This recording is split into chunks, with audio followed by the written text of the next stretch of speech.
नमस्कार, मेरा नाम है डॉक्टर पूरू धवन और आज इस वीडियो के माध्यम से आपको वो 9 टिप्स दूंगा जो आपकी हेल्प करने वाला है आपके क्रिएटिनिन को डाउन करने में। एक किडनी फेलियर का पेशेंट अपने बढ़ते हुए क्रिएटिनिन से डरता है। वो इसलिए डरता है क्योंकि उसको ये नहीं पता कि क्रिएटिनिन कहाँ बनता है, कैसे बनता है और क्यों बनता है। अगर आप इस बेसिक्स चीज़ को समझ जाते हो कि क्रिएटिनिन कहाँ बन रहा है और क्यों बन रहा है और क्या खाने से वो पड़ेगा, तो आप उस चीज़ को कंट्रोल कर अपनी बॉडी के अंदर क्रिएटिनिन की फॉर्मेशन को कंट्रोल कर सकते हो।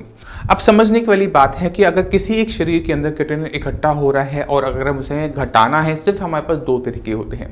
एक तरीका ये होता है कि वो बॉडी में क्रिएटिनिन की प्रोडक्शन कम कर दी जाए और दूसरा तरीका ये है कि हम क्रिएटिनिन को बॉडी से बाहर निकालें किडनी के थ्रू। तो इस वीडियो के अंदर हम दोनों तरीकों पे मेंशन करेंगे, दोनों पे ही बातें करेंगे। तो शुरुआत करते हैं हम क्रिएटिनिन को समझने से कि क्रिएटिनिन बॉडी में बनता कहाँ है और कैसे बनता है।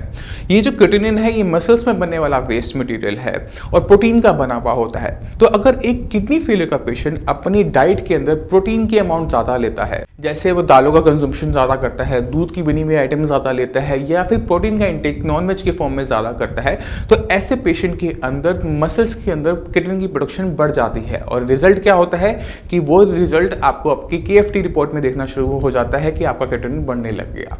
ये क्रिएटिनिन इस वजह से नहीं बढ़ रहा कि आपकी किडनी कम काम कर रही है, ये इसलिए बढ़ रहा है क्योंकि आप प्रोटीन का इंटेक ज़्यादा कर रहे हो। तो हमने सबसे पहला काम क्या करना है कि हमने प्रोटीन फ्री डाइट पर जाना है, यानी खाने के अंदर हम प्रोटीन को निकाल देंगे और उसकी जगह हम रिप्लेस कर देंगे कार्बोहाइड्रेट से। कार्बोहाइड्रेट क्या होगा, बॉडी के अंदर जाएगा और जितनी बॉडी की रिक्वायरमेंट होगी प्रोटीन की, उस हिसाब से बॉडी के अंदर कन्वर्ट हो जाएगा प्रोटीन के अंदर और आपकी बॉडी के अंदर किसी भी तरह की डेफिशिएंसी नहीं देखने को मिलती प्रोटीन की। आपका वेट लॉस देखने को नहीं मिलता और आपकी बॉडी बहुत अच्छे तरीके से काम करती रहती है। ये जो प्रोटीन फ्री डाइट होती है लिमिटेड टाइम के लिए होती है। इसको हम 1-2 महीने, 3 महीने, 4 महीने कर सकते हैं, बट इससे ज़्यादा इसको नहीं लेके जाना चाहिए क्योंकि बॉडी के अंदर डेफिशिएंसीज तैयार हो जाती हैं। अगर किसी किडनी फेलियर के पेशेंट की बॉडी बहुत ज़्यादा वीक है, बहुत ज़्यादा लीन है, जिसको प्रोटीन लॉस बहुत ज़्यादा हो रहा है और इसे प्रोटीन देना भी है, तो हम ऐसा प्रोटीन देते हैं जो इजीली डाइजेस्ट हो जाए, इजीली एब्जॉर्ब हो जाए और आपकी बॉडी में क्रिएटिनिन ना बनाए, और वो है आपकी दालें। हम जो दाल खाते हैं, अगर हमें बुखार हो जाए तो हमारे पेरेंट्स हमें क्या कहते हैं कि कौन सी दाल खानी चाहिए? हमें कहते हैं कि आपको मूंग की दाल खानी चाहिए, खिचड़ी खाइए। क्यों कहते हैं? क्योंकि ये जो मूंग की दाल होती है बहुत ईजिली डाइजेस्ट हो जाती है, बहुत ईजिली एब्जॉर्ब हो जाती है। इसी वजह से इसे किडनी फेलियर पेशेंट को लेना चाहिए और ना ही ये बॉडी के अंदर बहुत ज़्यादा अमाउंट में क्रिएटिनिन बनाती है। तो मूंग की दाल हो गई, मसूर की दाल हो गई या फिर मोठ की दाल हो गई, ये वो दालें होती हैं जो इजीली डाइजेस्ट होने वाली हैं, इजीली एब्जॉर्ब होने वाली है। इसलिए किडनी फेलियर पेशेंट जिनके अंदर प्रोटीन की बहुत ज़्यादा डेफिशिएंसी हो रही है, उनको इन दालों पर रखा जाता है। टिप नंबर 2 है अवॉइड विगरस एक्सरसाइजेस। बॉडी में जो क्रिएटिनिन बन रहा है वो बन रहा है मसल्स के अंदर। तो अगर किसी भी वजह से हमारी जो है मस्कुलर एक्टिविटी बढ़ जाती है, उन केसेस के अंदर क्रिएटिनिन की जो फॉर्मेशन है वो भी बढ़ जाती है। तो अगर हम कोई विगरस एक्सरसाइज करते हैं, यानी हम वेट लिफ्टिंग करते हैं या बहुत ज़्यादा रनिंग, जॉगिंग करते हैं, साइकिलिंग करते हैं, तो मसल्स में क्रिएटिनिन की प्रोडक्शन बढ़ जाएगी और वो आपको आपकी KFT रिपोर्ट के अंदर दिखनी शुरू हो जाएगी। इसलिए जितने भी किडनी फेलियर के पेशेंट होते हैं उनको किसी भी टाइप की विगरस एक्सरसाइज से बचने के लिए कहा जाता है। अब पेशेंट जब हमारे पास आते हैं तो पूछते हैं, सर अगर हम ये एक्सरसाइज नहीं कर सकते तो हम क्या कर सकते हैं? हम तो रोज करते हैं। तो अगर हम विगरस एक्सरसाइज नहीं कर सकते तो हमारे पास दूसरा ऑप्शन होता है, वो है एरोबिक एक्सरसाइजेस का, जिसके अंदर आपकी ब्रीथिंग एक्सरसाइजेस आती है, यानी अनुलोम विलोम, प्राणायाम, कपालभाति। इसका फायदा किडनी फेलियर के अंदर देखने को मिलता है। क्यों देखने को मिलता है उसको समझने की जरूरत है। जब भी आप डीप ब्रेथ लेते हैं तो क्या होता है, आपकी ब्लड के अंदर ऑक्सीजन की सैचुरेशन बढ़ जाती है।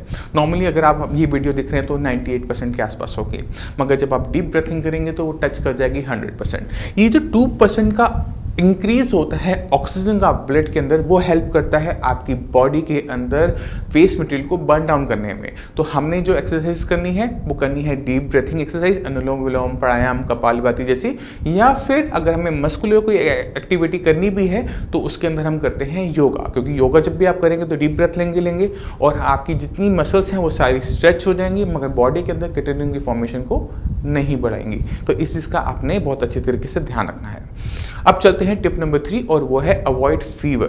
फीवर एक ऐसी चीज़ है जब वहाँ पे हमारी पूरी मसल्स में थकावट होनी शुरू हो जाती है, दर्द होना शुरू हो जाता है, और जब भी किसी भी किडनी फेलियर के पेशेंट को फीवर आता है तो क्रिएटिनिन एकदम जम कर जाता है। फीवर से पहले जो लेवल 3 था वो आप देखते हो कि सीधा 10 हो गया, पेशेंट को एकदम डायलिसिस करवाना पड़ा और देखते देखते दिक्कत बढ़ती चली गई। तो हमने अपने आप को फीवर से बचा के रखना होता है, क्योंकि फीवर के अंदर मसल्स के अंदर क्रिएटिनिन की प्रोडक्शन बहुत तेज़ी से बढ़ती है। और अगर आपको किडनी फेलियर के पेशेंट हो, फीवर आ भी जाए और आप देखते हो कि क्रिएटिनिन लेवल आपके बढ़ भी गए, तो घबराने की ज़रूरत नहीं होती, क्योंकि जैसे ही फीवर उतरेगा और उसके बाद 15 दिन के अंदर आपका क्रिएटिनिन लेवल पहले जैसा होना शुरू हो जाता है। तो इस चीज़ को याद भी रखना है और इससे बचना भी है। टिप नंबर 4 पे चलते हैं, वो है अवॉइड कोल्ड क्लाइमेट। एक किडनी फेलियर पेशेंट के लिए के अंदर एक कोल्ड इंटॉलरेंस होना, कि मतलब फैन चल रहा है, उनको ठंड लग रही है, एसी के उनको बर्दाश्त नहीं होता, कब कभी छूटनी शुरू होती, कॉमन सिम्टम होता है। मगर अगर यही किडनी फेलियर का पेशेंट कोल्ड क्लाइमेट में रहता है या ऐसे एनवायरनमेंट में रहता है जहाँ पर एसी चल रहा है, फैन चल रहा है और उनकी कपकपी छूट रही है, शिवरिंग हो रही है, उस कंडीशन के अंदर क्या होता है कि शिवरिंग की वजह से, मसल्स की शिवरिंग की वजह से बॉडी के अंदर क्रिएटिनिन की प्रोडक्शन बढ़ जाती है। तो ऐसे पेशेंट्स को हम बिल्कुल कहते हैं कि आपने अपने आप को वार्म एनवायरनमेंट के अंदर रखना है, कोल्ड क्लाइमेट से अपने आप को बचाना है, शिवरिंग से अपने मसल्स को बचाना है। अगर आप किडनी फेलियर के पेशेंट हैं और आप शिवर कर रहे हैं रात के अंदर, तो आपका क्रिएटिनिन लेवल जरूर बढ़ेगा। तो हमने अपने आप को इससे बचाना है। अब चलते हैं टिप नंबर 5 पे, और वो है avoid high blood pressure. Blood pressure जो होता है एक ऐसी चीज़ है जो 40% किडनी फेलियर के पेशेंट त्याग करती है। अगर आपका ब्लड प्रेशर थोड़ा सा भी बढ़ा रहता है, मान लीजिए कि वो 120 90 रहता है, ये जो नीचे का 90 का जो ब्लड प्रेशर है वो इतना काबिल होता है कि आपकी किडनी को फिल कर सके, आपकी किडनी को श्रिंक कर सके। तो अगर आप किडनी फेलियर के पेशेंट हैं और किसी भी वजह से हैं, और अगर आप देख रहे हैं कि आपका ब्लड प्रेशर बढ़ा हुआ है, तो वो आपकी किडनी को डैमेज करेगा ही करेगा। चाहे आप डायबिटिक नेफ्रोपैथी के पेशेंट हो, चाहे आप आईजी नेफ्रोपैथी के पेशेंट हो, चाहे आप पॉलीसिस्टिक किडनी के पेशेंट ही क्यों ना हो, अगर आपका ब्लड प्रेशर बढ़ा रहता है तो डैमेज कर रहा है। इसी वजह से अपने ब्लड प्रेशर को किसी भी कीमत पे कंट्रोल करना एक किडनी फेलियर पेशेंट के लिए बहुत ज़्यादा ज़रूरी होता है। उसके लिए चाहे आपको नमक बंद करना पड़े, उसके लिए चाहे आपको मेडिसिन ज़्यादा लेनी पड़े, उससे कोई फ़र्क नहीं पड़ता। अगर आप चाहते हैं कि आपका क्रिएटिनिन लेवल ना बढ़े, तो आपको अपने ब्लड प्रेशर को 100% कंट्रोल में लेकर आना ही पड़ेगा, और आपकी जो नॉर्मल वैल्यूज़ होती हैं वो बदल जाती है। क्योंकि किडनी फेलियर के अंदर हमें पता है कि ब्लड प्रेशर एक बहुत बड़ी दिक्कत है, तो उसके अंदर जो नॉर्मल वैल्यूज़ हैं वो नॉर्मल वैल्यूज़ नहीं होती जो एक नॉर्मल हेल्दी इंसान के लिए हैं। आपकी जो नॉर्मल वैल्यूज़ होती है वो होती है 120 70 to 80, यानी जो हम डायसिस्टोलिक ब्लड प्रेशर रखेंगे उसको 70 to 80 के बीच में रखने की कोशिश करेंगे, उसको थोड़ा सा लोअर साइड रखेंगे जिससे किडनी पे उसको नुकसान ना हो और आपकी बॉडी आराम से सारे फंक्शंस कर सके। अब चलते हैं टिप नंबर 6 पे, वो है अवॉइड सॉल्ट। हम सबको पता है कि नमक से ब्लड प्रेशर बढ़ता है, जितना नमक आप इंटेक करेंगे उतना सोडियम बॉडी के अंदर जाएगा और उतना ही आपका ब्लड प्रेशर बढ़ेगा। इसी वजह से जितने भी किडनी फेलियर के पेशेंट होते हैं, सबसे पहला काम यही किया जाता है कि उनका नमक बदलवा लिया जाता है। नॉर्मली हम जो सॉल्ट लेते हैं वो होता है सी सॉल्ट, और ये सी सॉल्ट जो होता है फैक्ट्रीज के अंदर बनता है और ये pure form of sodium chloride होता है। हमने एक किडनी फेलियर के पेशेंट के अंदर ये जो सॉल्ट है सी सॉल्ट को चेंज करना होता है रॉक सॉल्ट से, क्योंकि रॉक सॉल्ट जिसे हम हिमालयन सॉल्ट भी कहते हैं, लाहौरी नमक भी कहते हैं, सेंधा नमक भी कहते हैं, ये नेचुरली अकरिंग सॉल्ट होता है। कहीं पहाड़ों पे पानी इकट्ठा हो गया और जब पानी उड़ा तो नीचे सॉल्ट छोड़ गया। ये जो सॉल्ट होता है ये pure form of sodium chloride नहीं होती। सोडियम क्लोराइड के साथ साथ इसमें बहुत सारे मिनरल्स होते हैं। जब आप सेंधा नमक का यूज़ करना शुरू करते हैं तो इस सोडियम क्लोराइड के साथ साथ बॉडी के अंदर बहुत सारे मिनरल्स जा रहे होते हैं। ये मिनरल्स ब्लड प्रेशर को मेंटेन करने में आपकी हेल्प करते हैं। माना कि इससे भी आपका ब्लड प्रेशर बढ़ेगा, बट उतना नहीं बढ़ेगा जितना आपका सी सॉल्ट से बढ़ेगा। इसी वजह से किडनी फेलियर पेशेंट को सेंधा नमक लेना चाहिए और एक टंग में खाने में चुटकी भर नमक, यानी 1 पिंच ऑफ सॉल्ट, इतनी जितना आपका नमक आपकी एक चुटकी के अंदर आ जाए इतना ही आपको नमक लेना है एक टाइम के खाने के अंदर। अगर पेशेंट इस चीज़ को कंट्रोल कर लेता है, अपनी टंग पे कंट्रोल कर लेता है, सॉल्ट के इंटेक पे कंट्रोल कर लेता है, तो पेशेंट को बहुत ज़्यादा हेल्प मिलती है अपने ब्लड प्रेशर को आराम से कंट्रोल करने में। अब चलते हैं टिप नंबर 7 के ऊपर, और वो है कैफीन। कैफीन जो है हम कई तरीके से लेते हैं। अक्सर लोग कॉफ़ी बहुत ज़्यादा पीते हैं, कॉफ़ी ज़्यादा पीते हैं, या फिर हम एनर्जी ड्रिंक्स जो होती हैं या कोल्ड ड्रिंक्स जो होती हैं जिनके अंदर कैफीन कंटेंट होता है, उसका इंटेक ज़्यादा करने से क्या होता है कि आपकी बॉडी में कैफीन ज़्यादा गया, कैफीन की वजह से आपका ब्लड प्रेशर बढ़ा और ये हाई ब्लड प्रेशर आपकी किडनी को डैमेज करेगा। तो जितनी भी कैफीन कंटेनिंग चीज़ें होती हैं वो एक किडनी फेलियर पेशेंट को अवॉइड करनी चाहिए, चाहे वो आपकी कॉफ़ी हो, चाहे वो आपकी एनर्जी ड्रिंक्स हो, चाहे वो आपकी एरिटेड कोल्ड ड्रिंक्स होती हैं, उसको पूरी तरह से अवॉइड करना है क्योंकि ये आपकी किडनी को बहुत ज़्यादा डैमेज करता है। टिप नंबर 8 है अवॉइड शुगर। जैसे ब्लड प्रेशर एक बहुत बड़ा कारण है किडनी को फेल करने में, उतना ही बड़ा कारण है डायबिटीज़।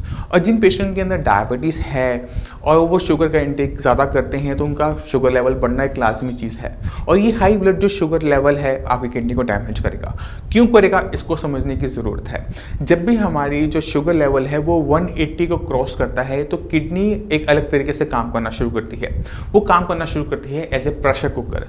जैसे प्रेशर कुकर के अंदर प्रेशर बढ़ने पे सीटी खुल जाती है और सारा प्रेशर रिलीज हो जाता है, उसी तरह से जब बॉडी के अंदर शुगर लेवल्स बढ़ते हैं तो किडनी काम करती है उस सीटी की तरह। जैसे ही शुगर लेवल आपके 180 को क्रॉस किए, किडनी क्या करेगी, अपनी जो वॉल्व्स है वो खोल देगी और शुगर को वहाँ से बाहर जाने देगी, क्योंकि बॉडी के अंदर जो बाकी ऑर्गन्स हैं, आपका ब्रेन है, आपका हार्ट है, आपके लंग्स है, आपके पेनक्रियास है, उस पर हाई शुगर लेवल का नुकसान ना हो और वो ज़्यादा काम करना शुरू करती है, शुगर को बॉडी से बाहर निकालना शुरू करती है। अब आप खुद सोचिए कि एक तो उसको काम ज़्यादा करना पड़ रहा है शुगर को बॉडी से बाहर निकालने का, और जो ब्लड उसको आ रहा है उसके अंदर भी शुगर लेवल ज़्यादा है। तो दोनों तरफ से इम्पैक्ट होने की वजह से किडनी धीरे धीरे काम करना कम करना शुरू कर देती है। पेशेंट का जो ब्लड है वो सही तरीके से फिल्टर नहीं हो पाता और क्रिएटिनिन लेवल बढ़ने शुरू हो जाते हैं। इसी वजह से जितने भी किडनी फेलियर के पेशेंट हैं, चाहे वो डायबिटिक हैं या नहीं हैं, उनको अपने शुगर लेवल्स को कंट्रोल में रखना बहुत ज़्यादा ज़रूरी होता है। इसी वजह से जितने भी पेशेंट हैं उनको साइंस इंजीनियरिंग की यही एडवाइस होती है कि आप अपनी शुगर, जो हम शुगर खाते हैं, उस पर कंट्रोल कीजिए, अपने लेवल्स को कंट्रोल में रखिए, जिससे आपको किसी टाइप की दिक्कत और सामने देखने को ना मिले। अब चलते हैं टिप नंबर 9, और जो सबसे इंपॉर्टेंट है। एक किडनी फेलियर के पेशेंट के अंदर जब लेवल बढ़ने शुरू होते हैं तो जब तक वो 1 to 3 आते हैं वो धीरे धीरे आते हैं, मगर 3 के बाद जब वो बढ़ना शुरू होते हैं 3, 4, 5, 6, ये बहुत तेज़ी से होना शुरू होता है। क्यों होता है, इसको समझने की ज़रूरत है। जब हमारी बॉडी में किडनी ने कम काम किया तो सिर्फ बॉडी में क्या सिर्फ क्रिएटिनिन और यूरिया इकट्ठे होते हैं? ऐसा तो हो नहीं सकता कि बॉडी के अंदर सिर्फ 2 ही वेस्ट मटेरियल हो। हमारी बॉडी में बहुत सारा वेस्ट मटेरियल इकट्ठा हो रहा होता है और उनमें से 2 है क्रिएटिनिन और यूरिया। बाकी जो वेस्ट मटेरियल होता है उसका टेस्ट हो नहीं पाता, वो आपकी बॉडी में एक्यूमुलेट होता है रहता है और वो एक ऐसा चेन रिएक्शन स्टार्ट कर देता है जहाँ पे किडनी और ज़्यादा खराब होनी शुरू होती है। जितना वेस्ट मटेरियल इकट्ठा होगा उतनी किडनी खराब होगी। हमारी किडनी हमारी बॉडी में एक और बहुत इंपॉर्टेंट काम करती है, वो है बॉडी के अंदर पीएच को मेंटेन करना, यानी एसिडिटी को रेगुलेट करना। तो जब हमारी बॉडी के अंदर क्रिएटिनिन इकट्ठा हो रहा है, यूरिया इकट्ठा हो रहा है, साथ साथ इकट्ठा होता है एसिड। ये एसिड हमारे ब्लड के पीएच को डाउन कर देता है, एसिडिक बना देता है, तेजाबी बना देता है। अब आप खुद सोचो कि आपकी बॉडी के अंदर तेजाब इकट्ठा होता जा रहा है, क्रिएटिनिन के साथ साथ एसिड भी इकट्ठा होता जा रहा है, और जो ब्लड किडनी के अंदर आ रहा है सर्कुलेट होकर वो भी एसिडिक है और किडनी पहले से नुकसान सह चुकी है। इस एसिडिक ब्लड की वजह से किडनी को और डैमेज होता है और इस कंडीशन को क्या कहा जाता है, मेटाबॉलिक एसिडोसिस, यानी बॉडी के अंदर एसिडिक एनवायरनमेंट तैयार होना जिसकी वजह से किडनी का और फर्दर तेजी से खराब होना। इसी वजह से जैसे ही आपका लेवल 3.5 को क्रॉस करता है, 3 और 4 के आसपास आता है, आपके लेवल तेजी से बढ़ने शुरू हो जाते हैं क्योंकि बॉडी के अंदर मेटाबॉलिक एसिडोसिस स्टार्ट हो जाता है। अब सवाल ये उठता है कि इसको हम कैसे कंट्रोल कर सकते हैं, क्योंकि ये एसिड है और ये किडनी के थ्रू बाहर नहीं जा सकता क्योंकि किडनी कम काम कर रही है। तो हमारे पास इकलौता रास्ता रह जाता है कि इस एसिड को बॉडी के अंदर ही न्यूट्रलाइज करना। जैसे कभी एसिड का जल जाता है तो हम क्या करते हैं, वहाँ पे दूध लगाते हैं ना। क्यों लगाते हैं, क्योंकि वो उसको न्यूट्रलाइज कर देता है। इसी तरह से जब हमारी बॉडी के अंदर मेटाबॉलिक एसिडोसिस तैयार होता है तो उसको हम न्यूट्रलाइज करते हैं बाइकार्बोनेट से, क्योंकि बाइकार्बोनेट्स जो होते हैं वो बफर की तरह काम करते हैं, यानी वो एसिड को न्यूट्रलाइज कर देते हैं। और ये जो बफर है, सोडियम बाइकार्बोनेट है, ये हमें कहाँ से मिलता है? नॉर्मली अगर आपकी मेडिसिन चल रही हैं उसके अंदर नोडोसिस, सबोसिस चल रहा है तो वो इसी पर्पस के लिए चल रहा है कि बॉडी के अंदर मेटाबॉलिक एसिडोसिस ना हो।